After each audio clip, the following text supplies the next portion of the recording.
Hello, welcome to episode 16 of Audiovisual Cultures, the podcast that explores sound and image cultures in their many shapes, sizes and forms. This week, Andrew, Shail and I returned to our Sofia Coppola viewings, this time watching The Bling Ring from 2013. Many thanks to all our listeners for sticking with us so far. If this is your first time, very warm welcome. Please go back through my Patreon posts and find some of the earlier episodes. Thanks so much to all supporters, to all pledgers on Patreon, to everybody who's been very kindly sharing the posts on Facebook and Twitter. Everything helps get the podcast out there. It's very much appreciated. We are findable on Acast if you use that. I'll be back at the end with a few more details. Do enjoy the discussion on The Bling Ring.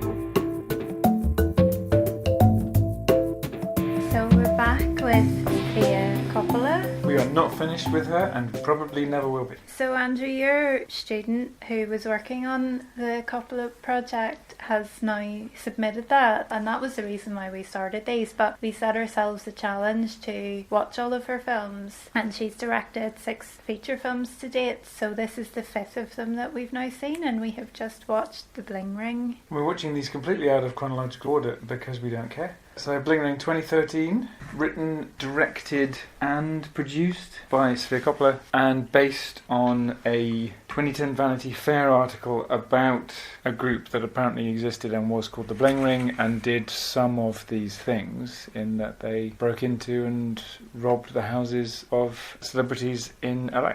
Should we get the Coppola observations out of the way at the beginning? Because, this is something we may drive towards because of the same obsession with individual characteristics that consumes these characters in this film. So there may be some irony here, but nonetheless, there seems to be bits of her authorial signature leaking out in this film. Well, Sarah Flack is the editor again. She seems to have edited most of Coppola's films. There's plenty of close-ups of girl accoutrements. Although, as the film progresses, they become more and more frantic in that more movement gets introduced into them. And I think that drags it away from we're just showing you an insight into some aspect of girlhood that you get in films like The Virgin Suicides, into these are point of view shots of unhealthily obsessed characters. So just a little bit of movement can change the character of the implied spectator of these shots. It's doing that because they're at once getting a thrill out of doing this, and they're also getting sloppy because they're moving towards getting caught. So there's a stress that's building, there's tension building throughout. It's coming out in their movements, and they're trying to be chill, but they're not really chill. They're not as chill as they say they are. The story arc's pretty simple. First part of the film, 2 of them gradually get into the habit of just breaking into people's houses initially for a look, and then they start stealing some small things, and then they involve some of their other friends, so that there's ultimately 5 of them. By the latter robberies, I think it's probably the Lindsay Lohan one, where they're just taking a lot of stuff. They've got into high-end robberies of personal items that are priced at thousands of dollars. After about 5 of those, they get caught because they get identified on CCTV footage at several other places, and some of them get sentenced. Some get sentenced for a bit more, some get sentenced for a bit less. Some of them manage to turn the fact that they've done it into a small degree of celebrity at the end, thereby get the vacuousness that they've been admiring all along. Essentially, quite a fact-tinged piece of narrative, because as I observed uncomfortably throughout, none of these people had enough characterisation to make viewing this film into the usual, that person wants this, that person needs to do this to get what they want, that person has that character flaw, this person has that motivation at this particular moment, this person's under that pressure. There was just none of that. It was people just kind of dribbling along. But that seems to reflect what actually happened. It seems to reflect the actual real people. When I was teaching at Newcastle, I had to read Less Than Zero, Bret Easton Ellis's first novel, and it's that exact same vacuousness in LA of young people. I don't get a good picture of young people in LA, and I would like to believe that they're not all like this. It's the same, my dad works in the movie industry, so we've very loosely got all this money that I haven't had to work for, and I can take drugs all the time and drive and wear whatever I want, do whatever I want, be whoever I want, talk to whoever I want to, too. Although one of the characters based on the real people is of Chinese descent, it's a very white, privileged world. All of the wealthy people they're targeting, and I'm saying targeting but also obsessed with, their obsessions are targeted on these people. It's an odd relationship, but it's all white women. Well, they do all under a bloom at one point. Well, even his house is full of the stuff that his girlfriend at the time has got there. Isn't it that they're targeting who he's dating rather than him specifically? Paris Hilton, they keep going back to her house. You have to say these people are really game for allowing all of this narrative and to allow their houses and their possessions to be recreated for the film. Well, there was one point where I thought, okay, this is a bit of the improv that Coppola sometimes goes in for, because it's the scene when they go to Paris Hilton's house for the second time. Yeah, and they're in one of the many walk-in wardrobes. And it's the point when two of them have been there before, but the remaining three of them haven't. And they're discovering everything. And there's lots of people talking from off-screen space. That one I thought was improv. It seemed like at the very least they've workshopped it, because it did feel like, okay, we're just going to set the camera here and just go play and all this stuff. Be the character and react. So you're going, oh my god, I get this, and leopard print, and they're saying all these things that a teenage girl would probably say. It's hard to find a way in with this if you just have, I have no interest in any of this world. I can enjoy the process of watching the film, but I have no desire to see it again, and I wouldn't have watched it, only we've decided to do this. We've set ourselves this challenge, and I think I've probably mentioned before, I was curious to see Emma Watson in something. I am not a Harry Potter fan. Well, I've never given Harry Potter a go because I just have never had enough interest in any of it to give it a go, and I haven't seen anything else that she's been in. I haven't actually watched any of her acting, but I actually quite admire her as a person, so I was quite curious to see some of her work. It's interesting actually how the film's marketed largely around her, because I think she's the only person in the cast anyone's really heard of.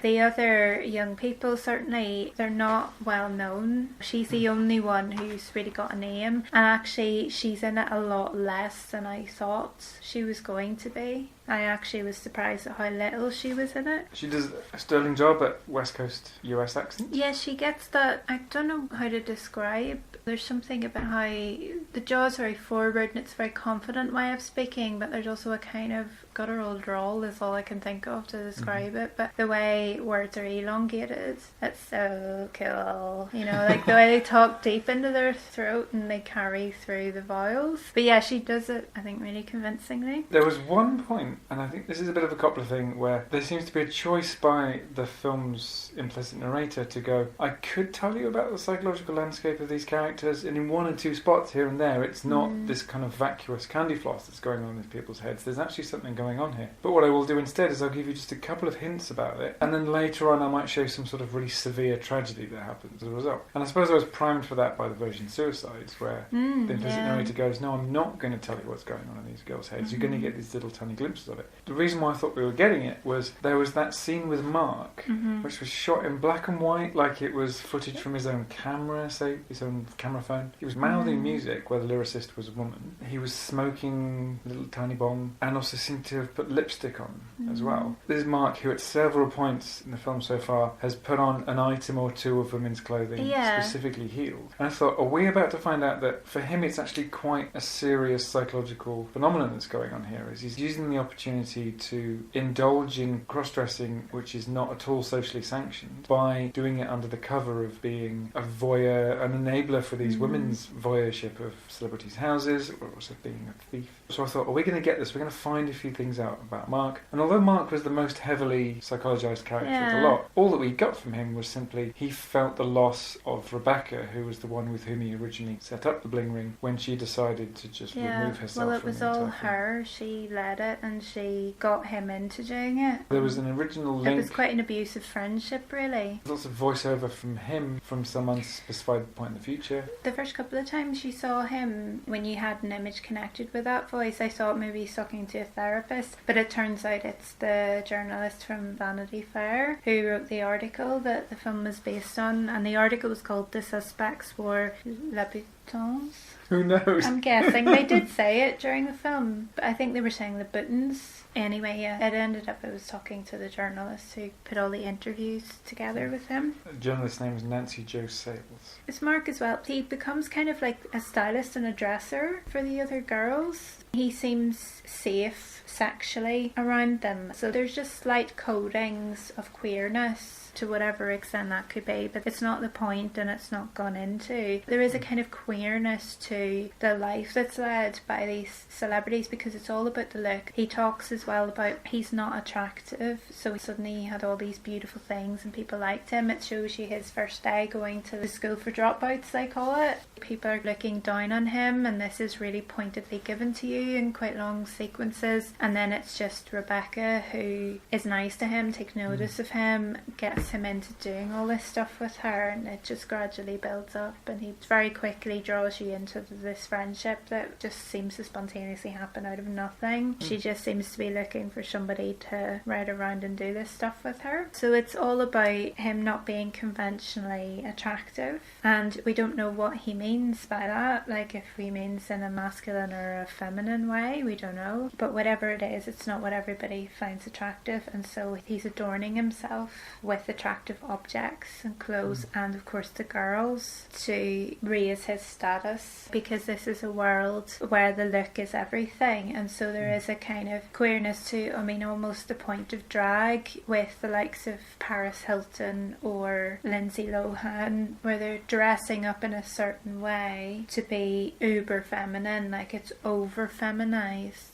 It tips over to a point where it's too exaggerated to be real. It feels like that's what they want to capture. I mean, the Emma Watson character Nikki, she's constantly preening herself. She's very good about being conscious about her lips constantly. She's constantly plumping and preening her lips, fixing her lipstick or her gloss. There's a lot of face acting going on. Really solid acting work by all 5 of these main definitely. characters. Emma Watson's character Nikki, she's constantly asking other people for their feedback on how she looks at that particular moment. She asks some of them for advice about what to wear when she's anxious. The idea of they all have a performance to carry out, not at all times, but at key moments, and that performance is a real conscious effort. It's very distinctive from how they might just carry themselves if unobserved. That's a constant impression this film gives. I suppose what that means, therefore, is that if femininity is implicitly recognised by this film as a performance, or if gender in general is implicitly recognised as a performance, it's something that's available to Mark as much as it is to any other character in the film. The film just doesn't go anywhere with any of these potential commentaries. It does quite a standard Coppola thing of just going, I'm just going to tell you about this thing that happens in this fictional space as if it really happens, and that maybe that is derived somehow from the fact that there was a real event that this is based on, although of course we don't know how creatively this departed from those real events.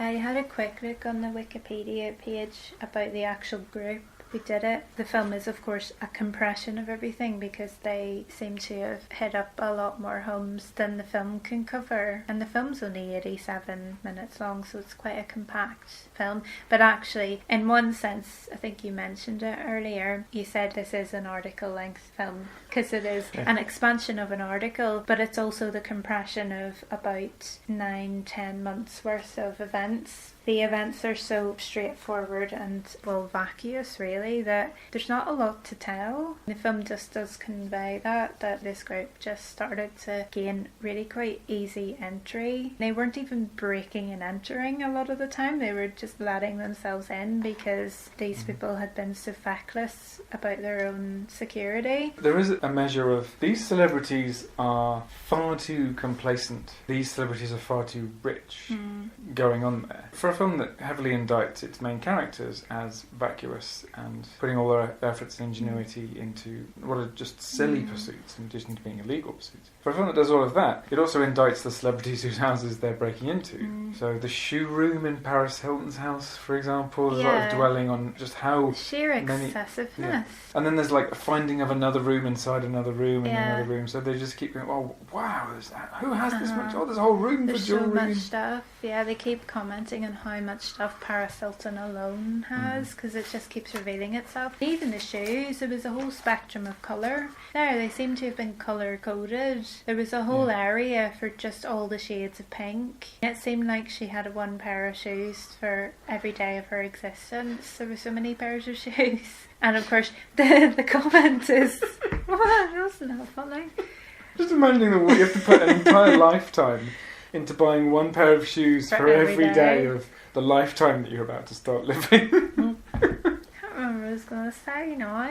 Okay, sorry, that was amateur podcasting right there. But also, the problem they encounter is that they all want to try on the shoes, but they find they're way too big for any of their feet, and so Mark wears them because they fit him, and so maybe there's something implicit there about Paris Hilton. Yeah, they do point out that, wow, she's got big feet. She must be pretty game to know that all this is happening. I mean, it's just more publicity. I would imagine she would not care about what kind of publicity she was getting as long as something was interested in anything to do with her. It's banking on that. The film's banking on that quite a bit. The scene where they're driving away from Paris Hilton's house, and it's Chloe who's at the wheel, who seems to be one of the more reckless of the five main characters.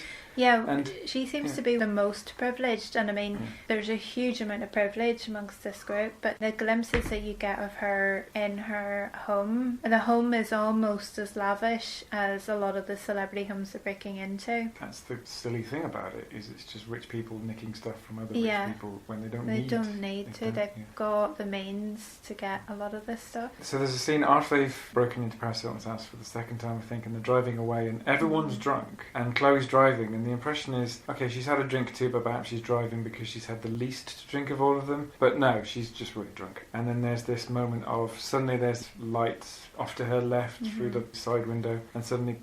Well, it's because they keep singing to each other, and she turns around and misses that she's gone through a red light, and something goes straight into her. And at that point I thought, alright, that's going to be the kind of awakening moment, because the characters are all going to go, wow, it got really real, we better stop it. But actually, she's not arsed. Yeah. She gets arrested, she gets photographed, she gets released, and there's no indication of consequences. There's a slight reference to community service. I think she talks about picking up garbage.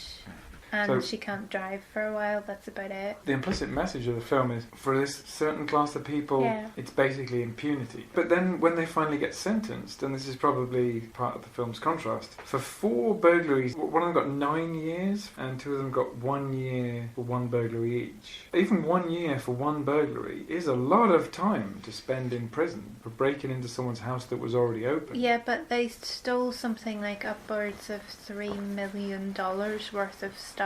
They're also ordered to repay huge amounts of money as well. Yeah. All in all, the main characters are highly criticised by this film. I don't know. I mean, I don't know if the film has a stance. I think it just shows, and it says, will you make your own minds up? I think it just shows you a story. I don't feel like it judges anybody. One of the things it did was show the police to be quite heavy-handed. So, I mean, I suppose there's also an effort here to go, we're not going to simply do you one of these crime narratives where you're just waiting for the point where the criminals get their comeuppance at the hands of moral righteousness. The police are brash, they're a bit brutal, they're dismissive. These are just kids, after all. I mean, they are teenagers. They're still school age. They must be, 16, 17? This is the constant problem with Hollywood films is... You keep hiring people in their 20s to play these people. Constant problem with films anywhere, which is, please hire someone who's 16 to play a 16-year-old, because that actor is 24. They are minors, aren't they? Pointedly, when Nikki, Emma Watson's character, has been arrested, she keeps repeating, like, I want to talk to my mom. You need to let me talk to her. You're hurting me. You don't need to hurt me. And I didn't feel sorry for her or anything, but I did think this is a really big fella and she's a tiny wee girl. He really doesn't need to be pushing her about like that. She will just go to the car, and it's a reasonable request that this child is being arrested.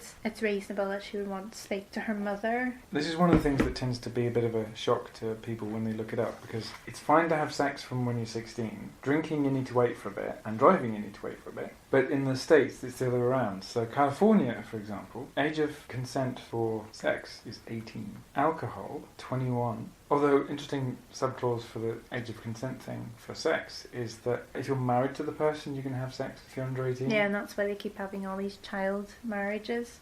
16 driving. There's special things you can do to get to be able to drive under 18, but actually in California you have to be 18 to apply for a driver's license without first getting a learner's permit. They do driver's ed at school, don't they, in a lot of places? Department of Motor Vehicles in the US says in California, if you're 16, you're eligible for a provisional driver's license if you complete driver's education. If you don't do that, you have to be 17 and a half to get a provisional permit. It's only if you're 18 that you can get a license without having to do any of that stuff. These ones are probably just driving because they can drive, so they take cars and they drive them. I mean, that's how it comes across.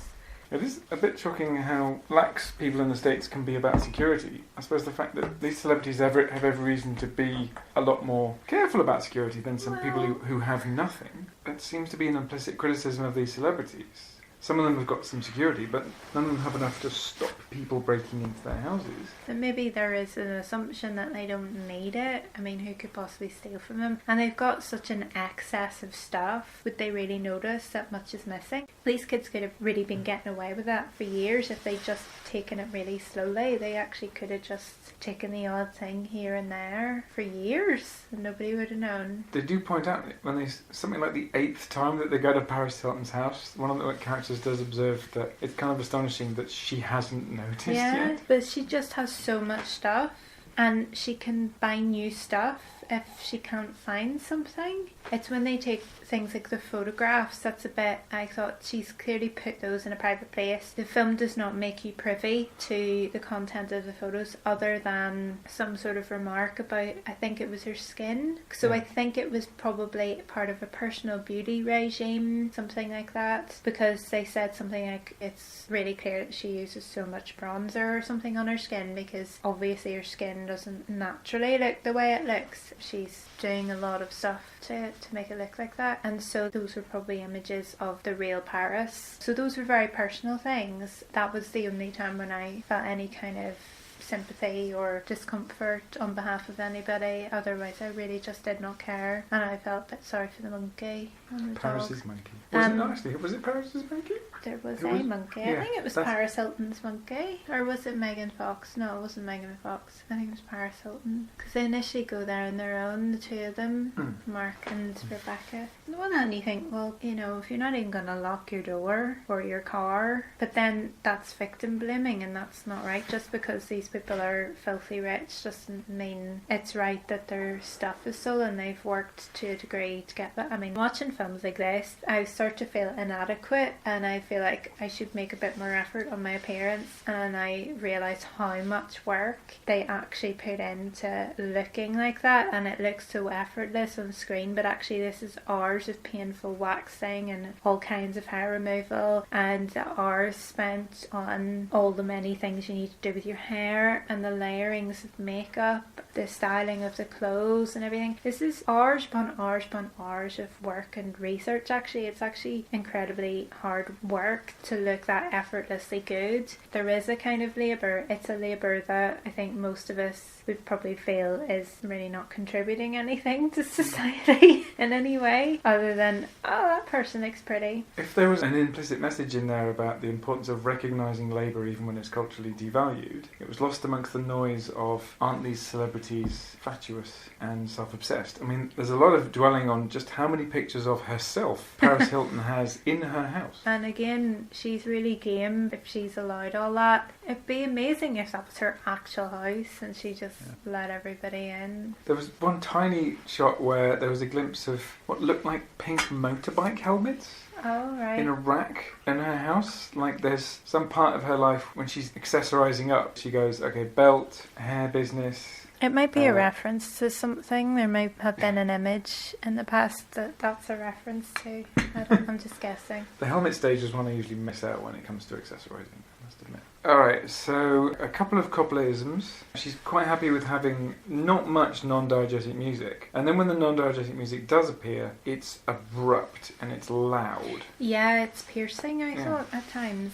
I found myself turning the volume up because the characters were muttering to each other, or that their voices were drowned out by diegetic music. So I got it all turned up, and then suddenly there's those of silence, and then that's abruptly broken by really loud, piercing, non-diegetic music, and so I'm turning it down. So there's rather stark contrasts in use of sound. And Sofia Coppola's fine with just having no non-diegetic music for big swathes of time. And she's also quite okay with uncertainty. The first sequence that we see, which isn't the first break-in sequence that we see, which isn't the first break-in that happens, but it's just the film beginning in media res. When they open a door, there's suddenly a very loud wailing sound, and it could be the sound of a siren, and only about 10 seconds later does it become clear that it's the beginning of a non-diegetic piece of music. And the music actually is quite alarm-like. Yeah. Sounds like a car alarm going off. And of course the whole point is no one has any of these technologies. Yeah, but it's an electric guitar. It was surprising that there were no alarms. He remarks about there's no alarms when they're trying the car doors. And there's so many of the car doors are just open, and there are purses with money in them right inside. On the issue of whether the film is deeming people to be culpable for their stuff getting stolen if they leave it in an unlocked car I don't think it's in the that. street. I think it's that everyone in this area is so rich that they don't even need to think about the idea that somebody might steal something from them. They've just got money to Because burn. they've all just got so much. And I suppose if the film was saying these people are culpable for their losses, the film would have our two main characters be a bit more Robin Hood. They're stealing very much for themselves, for their own image. It doesn't really talk about it, but it shows a lot of the Facebook posting. They were basically broadcasting on Facebook what they were doing. They were showing off all the designer gear that they'd been stealing, and they were talking about it at the parties they were going to, and that's where a lot of the evidence comes from for their trials. The people who they think are their friends shop them pretty quickly, and they shop each other, it seems. They're interviewed separately. There's the whole thing with Rebecca running off to Vegas and ditching a load of her stuff with Mark before she goes, and he's totally unaware that she's up to something. Their relationship starts to break down, I think, when they're at Megan Fox's place. He thinks he hears somebody outside and he's wanting to leave, and she says to him, "Don't be a little bitch." Whereas before she was just like, "Oh, just chill out, it's fine." And then she's actually starting to get angry with him for being a bit sensible. That's when they're on the way back and the two of them are alone in the car, and he asks her, "If I ever make it, will you rob me?" And she says, "No, I would never do anything like that to you." But of course it's the foreshadowing that she is going to try to drop him in it. I suppose if there's any main character who is relatively blameless, it's Mark, because he's pretty quickly swept up in this entire thing as the new kid at school who doesn't have any friends, and so that's why he almost instantly becomes the person who just does whatever Rebecca wants him to do. It's on the first day, isn't it, that she takes her trying the doors of cars. We've seen in Sofia Coppola's work before some of the temporal uncertainty that we have here, because we have first scene seems to be something like their third break-in, then we get a bit of footage of... You do come back to that one, actually. It's the one where they take the picture. Is that Paris Hilton again? Is that... No, it was somebody else. I did try and write down which one was which, but I lost track. So yeah, they start off with footage of one of the break-ins, which isn't the first break-in, and then a bit of footage of some of them talking to the press after they've been tried, or at least after they've been charged, and then we get some footage of the actual beginning of the story, and then there's quite a lot of flashing forward to more of their interviews with the press and with I feel like police. you're carried into it with Mark. I think you're actually aligned with him a lot of the time, and you're almost in a bit of a similar way to the Virgin Suicides. You're actually learning more about the girls through the boy character to an extent, not to the extent of the Virgin Suicides, but it's definitely there. It's odd for Coppola being so into depicting the details of girlhood that in two of these films the fictional girls are only available to the viewer as people who a voiceover speaking male character has a vague idea about. Possibly in a way you could put that with Marie Antoinette as well, because this is somebody whose life is set out for her in a very patriarchal order of things. She has a particular function in life, to be the wife to the Dauphin and to provide an heir to the throne. You're aligned with her, but her life's already been dictated, and because it's a historical narrative and we already know the ending, it's already set out, it's already lined out for you. So just to an extent I would include her in there as well. And and she is styled by a man. You've got these little threads that are pulling together, and I think actually it's maybe interesting to look at the arc and where we would need to actually go back to the chronology of the films, because with the Virgin Suicides, and that's her first feature, seeing how this group of girls, young women, live through the eyes of guys, trying to piece it together, it comes sort of full circle, where in The Beguiled it's actually a reviewing, a retaking of a novel and a previous film that were written from the man's point of view of this homosocial tiny community of this group of women and girls in this big house together. She turns that around and it's from their point of view. There's a kind of a turning, there's a sort of rotation happening. If there's one vague unifying theme, it's female characters who remain at least partially a mystery to the implied viewer. Yeah. Sometimes via a surrogate observing male character about whom the implied viewer knows more. Mark is the most rounded of them. His motivations, or lack of motivations, how he got swept up in it, is clearer, and he seems to be a bit more honest, whereas Nikki, the Emma Watson character, it's very clear from the very start with her. She's playing this celebrity game and she's playing the innocent to her mother, to the journalists, but there are reveals in how she says things and how she's acting. She gets the last word of the film, and she turns directly to the camera in the middle of this interview and starts to promote herself very blatantly, and I'm guessing that that's true, that person actually did that. Her deception is very clear. We've also got some really clear categories of location in this film, because these girls' homes, and Mark's as well, these are oppressive environments where they have no relationship with their parents. There is no parents breezing in at any point to get angry at the kids or coming in at any point to try and establish a relationship. They just effectively don't have parents. Yeah, so Nikki again, and her stepsister who's part of the gang as well, and her younger sister who gets embroiled in it a tiny bit, they're homeschooled by quite an overbearing but really vacuous mother. Is it Leslie Mann she's played by? And it's these teachings that are kind of along religious lines but don't even seem to be religious. There's this very vague idea of spirituality, and they just sit on the sofa eating snacks while their mother talks nonsense at them and gets them to try and point out the good characteristics of Angelina Jolie and things like that.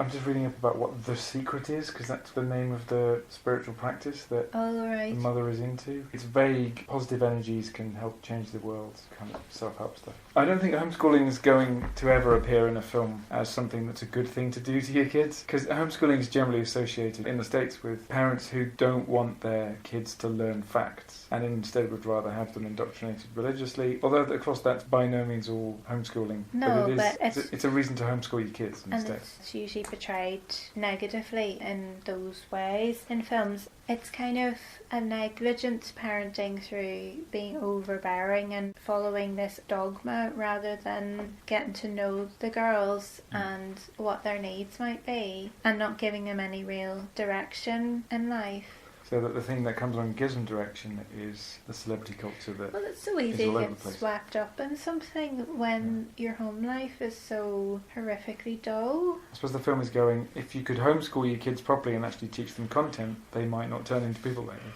So we've got 4 categories, by my reckoning, of location in this. Well, maybe 5. The homes of these 5 kids are just unpleasant places to be. And yet are practically mansions as far as most of us are concerned. Then there's the school, which has nothing for them. There's very little attention paid to their being at school. It's just where they initially make contact with each other. And then there's the beach. There's just a little bit of them being on the beach, but that's just a place they can go to have a talk and a smoke. And then there's the club that they go to, where they do a fantastic amount of drinking, and that seems to be a place of liberation. There's a lot of nondescript, they take some drugs and do some drinking, but in a lot of places it's really not clear where they're doing it. But a lot of that happens in a club. And then the most exhilarating locations are the celebrity houses. So there's this spectrum of locations that are alien to them and that are running all the way to locations that are really comforting to them. The homes are the more alien locations, and the comforting locations are the club where they tend to spend a lot of their time. And these are still kids playing adults.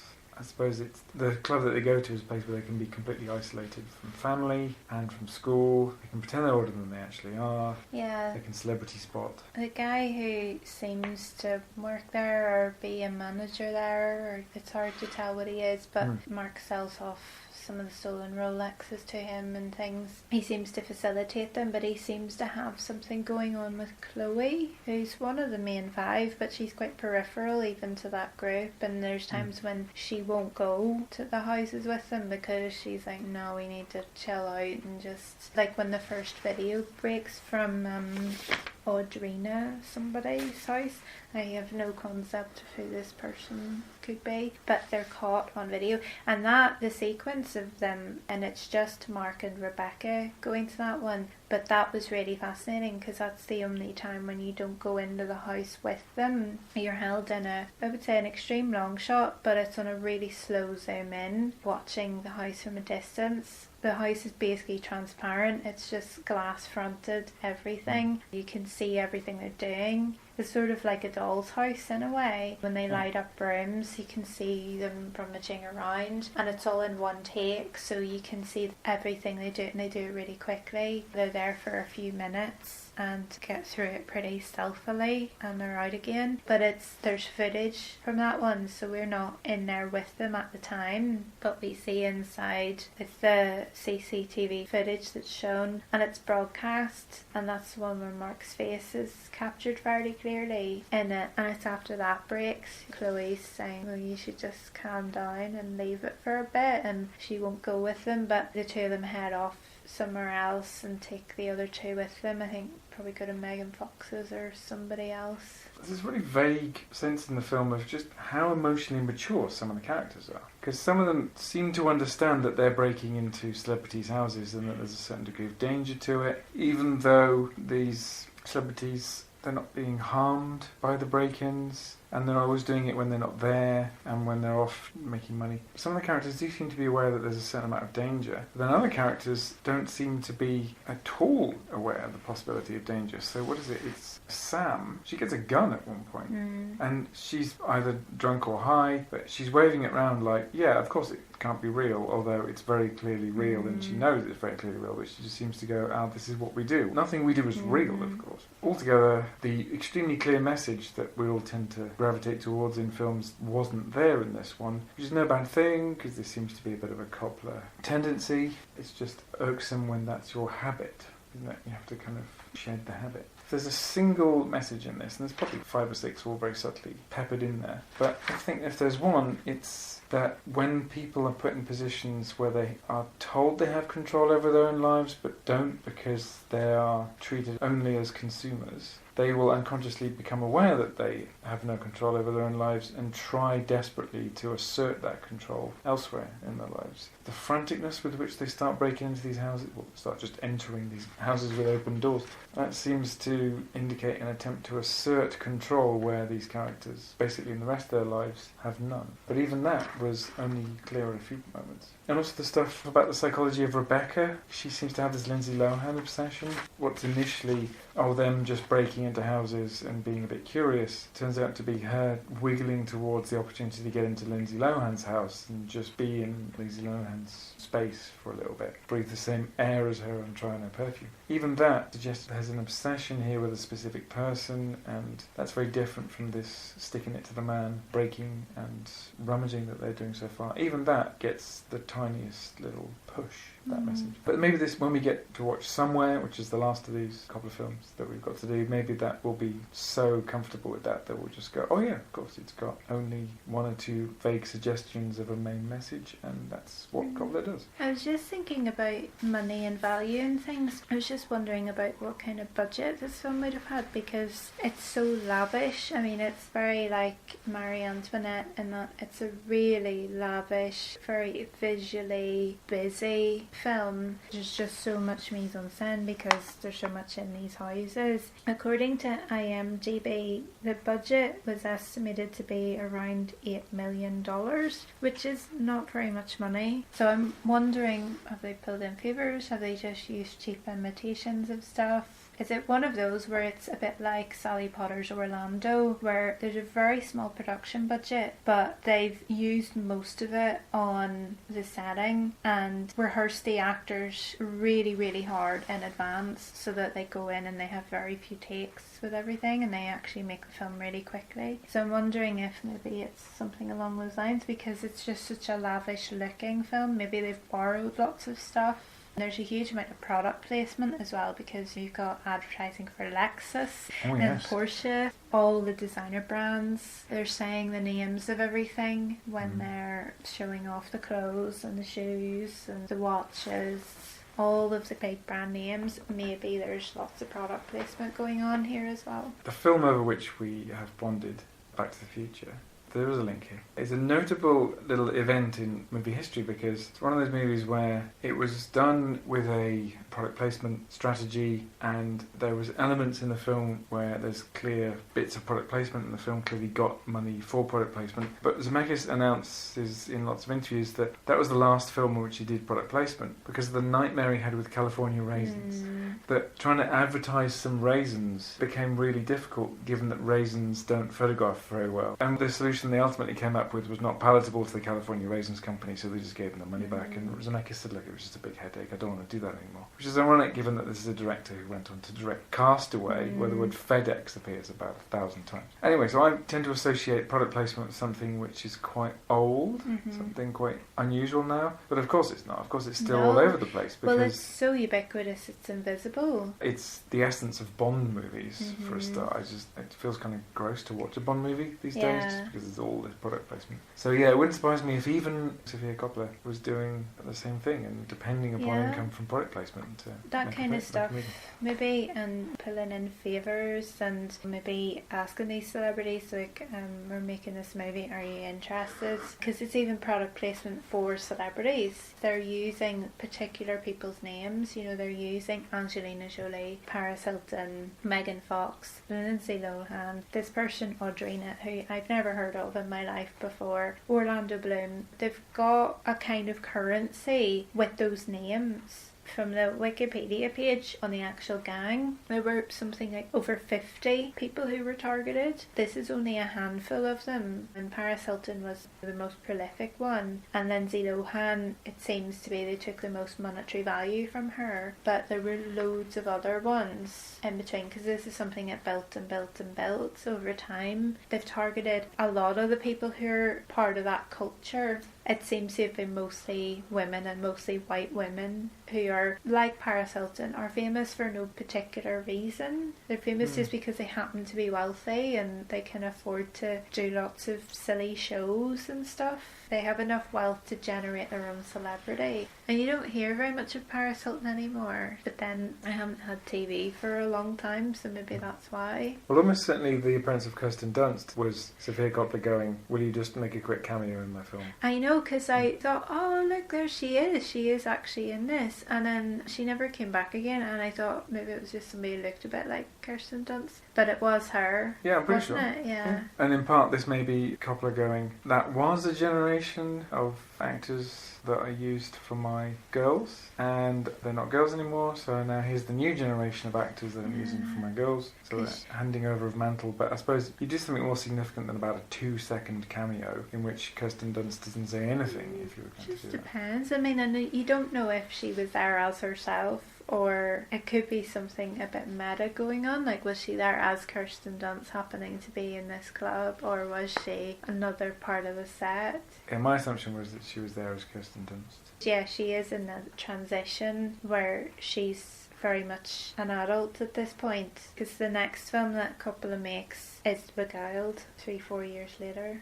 There are gaps between you, because it's more difficult for women, even if you have her name, to get financed. I'm surprised at how low the budget was for this film. That says to me that she's made this really economically. Like we were saying earlier, the cast is fairly unknown. Emma Watson is the only name, I would say. A star study of Emma Watson, taking into account the size of the role, the number of lines she has relative to the other girls in this film, would be fascinating, because she does seem to be the film's selling point as far as stardom is concerned, if there is one at all. It takes a long time for her character to really have any prominence. I thought I was surprised about that because I thought she was going to be the main girl, and even in the DVD cover here, it's the image from when the five of them are strutting their stuff down the street, and she's in the middle. She's central to it. Whereas it's Rebecca who's to her right in the image and Mark who's to her left. They're the main two, and they're the ones you're with most of the time. And that image is almost certainly stitched together as a recreation of that shot where they're walking down the street,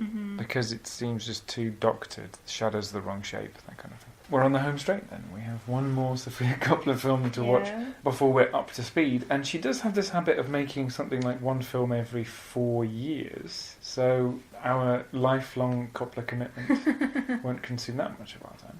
Something I was wondering about the celebrities, and it's something that it's more I suppose it's a bigger curiosity about film culture and the vague questions that the film kind of throws up. Because there's so much intimate detail on celebrities, to what extent is that real? To what extent is it a recreation of their actual real homes and possessions? Is it a kind of embellishment of even Paris Hilton? Is she actually a bit more modest relatively than is implied by the film? To what extent is the film a re-invasion of the privacy of these people? Well, I suppose there's the issue of if someone says, can we come and film inside your house? And you say yes. These are people who have largely, as far as I'm aware, been filmed on like cribs for MTV and stuff anyway. They're used to having cameras and they're inviting they have camera ready homes. Is it more of an invasion, or is it just more publicity for these existing celebrities? Does it buy into rather than disrupt the publicity machine? IMDb trivia page. That was Paris Hilton's house. Kirsten Dunst's cameo was not part of the original script. It was incorporated into the film after Dunst visited Sofia Coppola on set. Wow. And the real life character that Nikki's based on does have a reality TV show. And it was Harris Savides, the cinematographer who died during post-production, who persuaded Coppola to keep in that very slow zoom-in shot of the robbery of the big open house. That was really nice. It was making me think the most obvious reminder I was getting was Michael Snow's wavelength, that really slow, steady zoom, almost imperceptible. I'm guessing he was wanting to maybe do something for himself, do something for his own artistry. And it was notable because it was so out of place, because a lot of the camera work was very handheld, it's very in with them. A lot of the time it's very head height, and it's their head height, just running with them in the initial sequence. Or it's just sitting back in a corner and it's watching them all do their thing. It's in the car with them. It's very stuck with them, and that's one of the only times when it's outside of what they're doing and it's just watching from afar. It actually kind of exposes how visible they are. Although the robberies are taking place at night, it's making me think of hiding in broad daylight because they're so visible with what they're doing. But everybody's so wrapped up in themselves and their own self-image. They're not seeing what's going on around them. They're not seeing that this bunch of kids is getting away with stealing all this stuff. They're too busy looking at themselves or being elsewhere, making an image of themselves somewhere else to notice that these kids are making a mockery out of them. If the group were also so vacuous, you would think they were actually kind of revolutionaries. They were actually quite subversive in what they were doing. But they're just, no, I'm entitled to this, I'm taking it. It seems to be, it comes across to me that that's their attitude.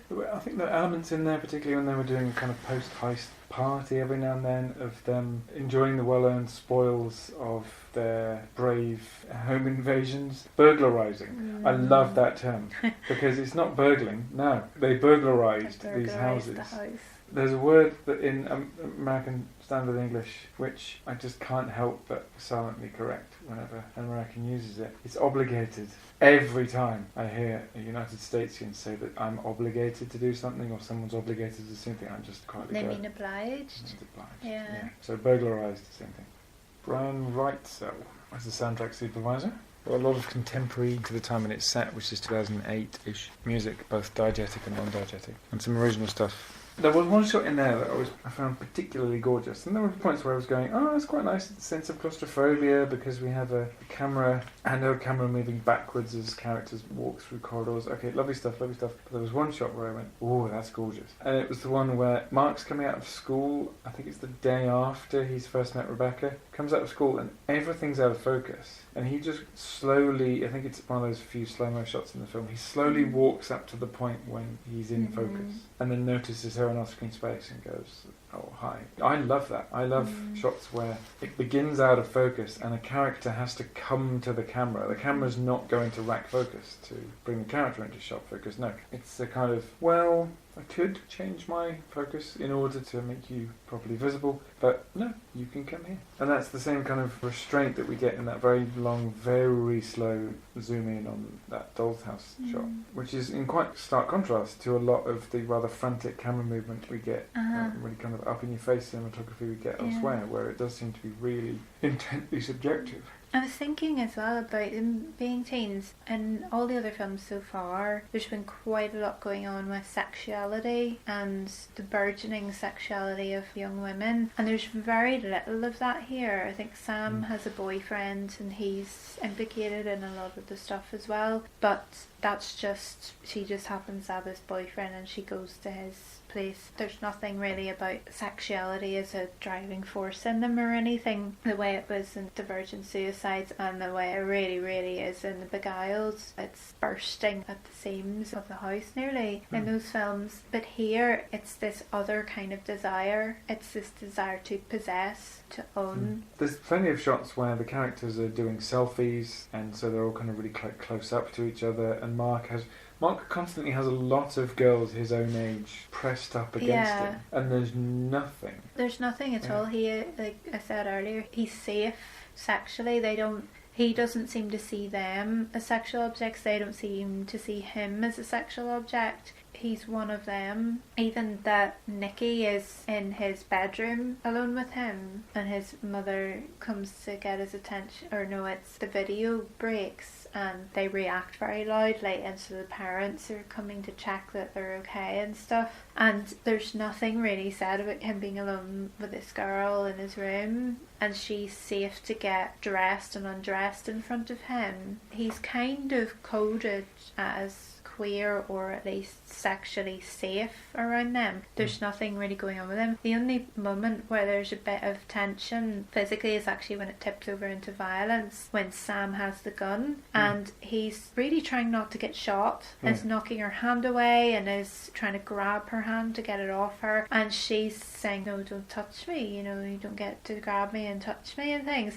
So there's this grapple with consent going on between them, because she doesn't want him touching her, he doesn't want to get shot, and it's you know that they're going to be fine, but there's still a lot of tension because guns are dangerous and they're such normalised things in the States, which is very alien to us here. The gun death figures in the US, a substantial proportion of those numbers just come from guns that are kept for home defence, just being found by kids and misused. So the one point we have some sort of consent tussle, it's in a position where the woman who's insisting that she does not consent to be touched has a gun in her hand. Yeah, and keeps pointing it at this And the guy. only reason why the guy is touching her is because he wants her to not point a gun at him. It's a fantastic little bit of kind of a combination of reversal of normal settings about consent. It escalates a little bit as well, because in the next scene she has taken that gun to her boyfriend's place and he's knocking it away and it goes off, and then it implies that they have sex, and they don't seem at all arsed that a gun just went off.